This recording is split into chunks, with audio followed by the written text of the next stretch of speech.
Azan gba ton nous kwa ton gogbe. E fosiku.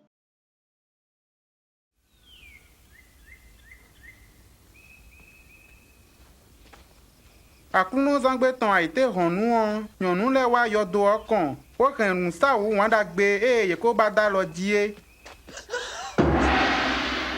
Ye mondo ye ko bili awiyan do sun yodo na sin. Ye kabio yodo me on ye mo akuno Jesus sin chi yo a.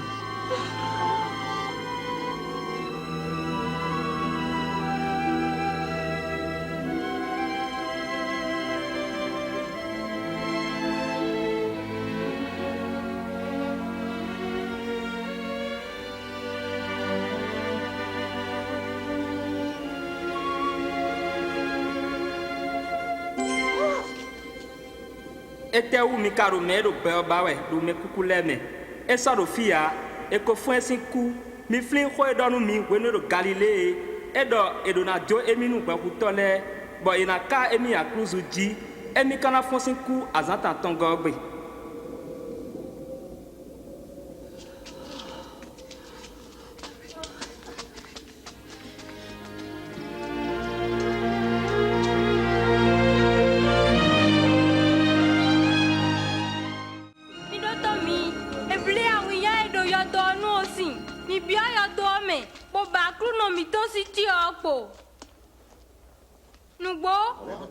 Ne ti ona bugbon.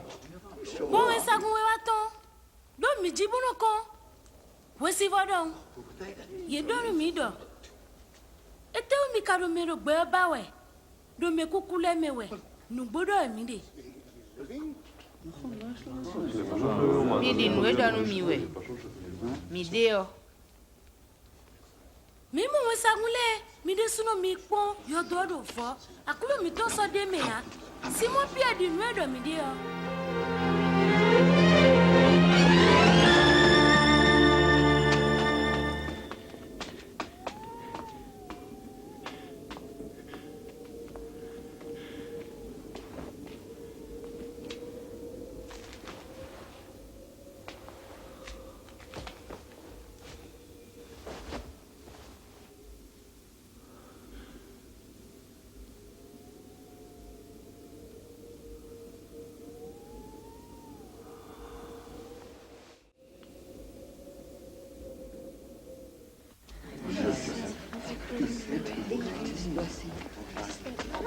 Akunu fonse kunugo. Eso e de Simon. We mi mwenda alijio. Mi tundo ewe. Lo, we do ma o wo e ba tun lo ewe. Eye Marisi. No pacha me de sune.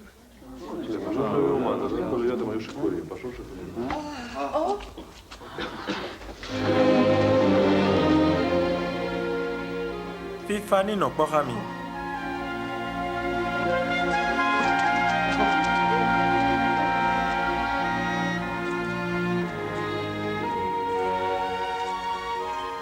Ani kado ay gbadonu mi emo. Ete sinu ko pon mi kade. Mi pon allo chile bo pon fo chile. Nye de sunu we. Mi do la o je pon eni o minatun. Do ye de no do agbaza e ka no do khule yen do gbon mi mo.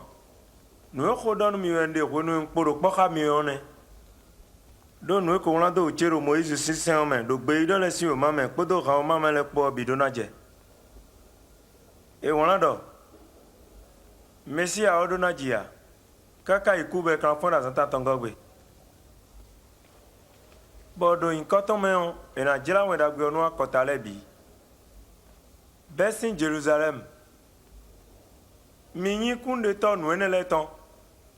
Nu si akpa toche duo na sedomi. Lo mi do no to ko me. Kaka je rono mi na yesen ma oton de. Dodai po to di do tele po e kun plafon sikuton. Nou undo tene ameon. Nou tenali abi ni no me tenado. Ne Jesu bado eni la wenagbe akosuru ta tonu gbetole bon.